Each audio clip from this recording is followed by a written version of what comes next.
Et je pense que c'est pas nécessaire de faire dans l'émotion.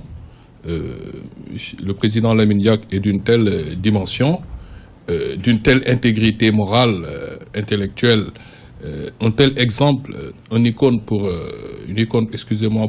toute l'Afrique et le monde entier, et même les dirigeants européens les plus importants lui vouent l'admiration que nous lui reconnaissons aujourd'hui. On ne cessera jamais de rendre hommage à cet homme sans être dans l'émotion. Il faut juste appliquer ou mettre en application les règles. C'est la présomption d'innocence.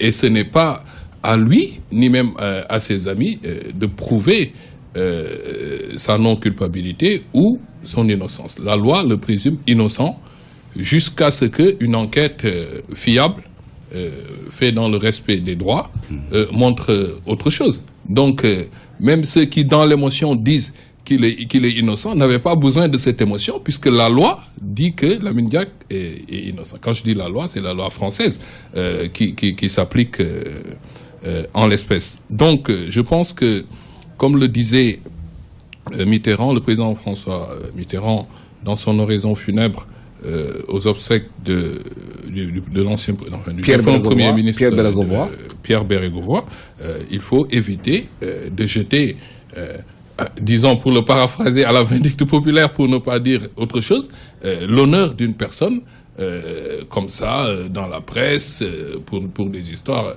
Si vous voulez, on peut donner une explication rapide, si le temps nous le permet, sur ce qu'est une mise en examen, qu'on appelle encore au Sénégal inculpation. Une mise en examen, ce n'est rien d'autre, c'est un juge qui vous convoque, qui pense que, il vous dit, monsieur, je pense qu'il y a des faits dans lesquels vous êtes impliqué. Je ne suis pas sûr que ces faits sont avérés. C'est le juge qui parle. Mais je pense, d'ailleurs, j'ai des indices, des débuts d'indices, qui me font croire que si je mène mes investigations, donc une instruction pendant 6 mois ou 1 an ou 2 ans, peut-être que je trouverai des charges qui vont faire que si jamais on organise un procès, vous pourrez être déclaré coupable. Mais on est très très loin des faits. On est très très loin d'une culpabilité. Et le juge qui vous inculpe, il a à l'enquête préliminaire qui est faite par la brigade de Nanterre, qui est un peu l'équivalent de notre section de recherche ici. Le juge pense qu'il y a des indices qui, si dans quelques mois ou dans quelques semaines, ces indices vont se transformer en charge suffisante pour qu'on organise un procès dans quelques années. Mais vraiment, et pendant tout ce temps-là, la loi dit, vous êtes tout à fait innocent, etc. Donc vraiment, je pense que tous ces éléments, compte tenu de la dimension morale, intellectuelle et de son envergure universelle, je pense qu'il n'y a vraiment pas de quoi penser à autre chose. Il faut juste le soutenir. Mais si on ne peut pas le soutenir, il faut appliquer les règles et dire et marteler tout le temps qu'il est innocent. Aussi invraisemblable que ça puisse paraître, que ce soit la presse ou bien nationale ou internationale, vous savez, personne ne connaît ce qu'on appelle les faits. Pour le moment, il n'y a pas de faits. Mais c'est ce que nos confrères ont sorti. Les faits, c'est juste les faits, c'est la mise en examen. Maintenant, ce que le juge a dans son dossier, compte tenu du secret de l'instruction, nous sommes tous d'accord que personne ne sait ce que le juge, quels sont les indices de par la loi française qui ont motivé l'inculpation de ces personnes.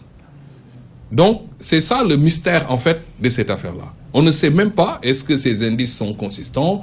Est-ce qu'il y a des virements? Mais est-ce que si le juge n'avait pas assez d'indices, il aurait pu inculper, il aurait pu écouter Lamine Diack, laisser partir? C'est ce que j'explique. Ça, c'est tout à fait autre chose. Mais je dis, pour la clarté du débat, nous devons admettre que les indices que le juge Van Ruymbeke dispose ne sont pas portés à la connaissance du public. Nous sommes d'accord. L'autre chose, c'est que ces indices doivent se transformer d'ici quelques semaines ou quelques mois en quelque chose de plus solide qu'on appelle charge. Et maintenant, quand vous serez dans le procès, vous direz, voilà les preuves que j'ai pour le procureur. Mais pour en revenir à l'implication, entre guillemets, de sa famille, moi je voudrais juste faire 2 précisions. La première, elle est très importante parce qu'on fait des glissements des fois sans rendre compte, ce n'est pas intentionnel. L'IAF n'est pas une affaire publique. c'est une association, quoi qu'on puisse dire, privée. Elle est plus proche d'une ONG internationale. En tout cas, c'est comme le CIO, c'est comme les fédérations internationales, c'est une association privée. Ce n'est pas un État qu'une personne gère en mettant des membres de sa famille. Mais qui peut bénéficier de ressources de l'État aussi. Oui, mais ça, c'est d'autres questions encore plus compliquées. Mais ce qui est certain, c'est que c'est une affaire privée. L'IAF est une institution privée. Mais c'est juste une précision qui est faite. Et M. Kassé l'a si bien dit, le problème, en l'espèce de Massata Diack, ce n'est rien d'autre que sa compétence.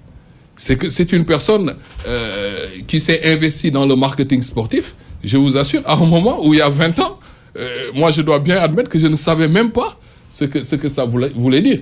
Il a accompagné l'IAF dans le développement, on a développé cette discipline, cette première discipline olympique qu'est l'olympisme, qu'est l'athlétisme, qu'en ayant des ressources et en pouvant la faire évoluer dans les pays émergents. Et pour ça, il fallait des sponsors, il fallait des agents marketing, il fallait de l'argent apporté par d'autres personnes que les États ne donnaient pas. Pour vous montrer que c'est une affaire privée, puisqu'ils n'avaient pas, l'IAF n'avait pas des allocations soit de l'ONU ou d'une instance européenne ou bien de l'État français, etc. Donc, c'est une organisation privée qui est allée chercher des ressources financières privées avec des compétences. Avec des cotisations de l'État aussi, c'est important, c'est l'argent public ça. Les cotisations de l'État, c'est l'argent public. Et en l'espèce, en l'occurrence, ce qui est important de montrer, c'est que, et ça je pense que les études le montreront un jour, l'apport de Massata Diack pour le développement financier de cette institution internationale privée a été très très important. Alors la question c'est, si vous avez une compétence, l'une des meilleures compétences comme celle-ci en Afrique, dans une institution internationale comme ça, est-ce que vous vous privez de cette compétence simplement parce qu'il est votre fils? On se souvient de ce qui s'est passé au Sénégal. Nous avions des problèmes pour financer nos campagnes. On a eu une équipe fédérale qui a fait une superbe campagne pour la Coupe du Monde de Corée et du Japon en 2002. Et comme par hasard, il y avait la main de Massata Diack. On sait tous comment ça s'est terminé.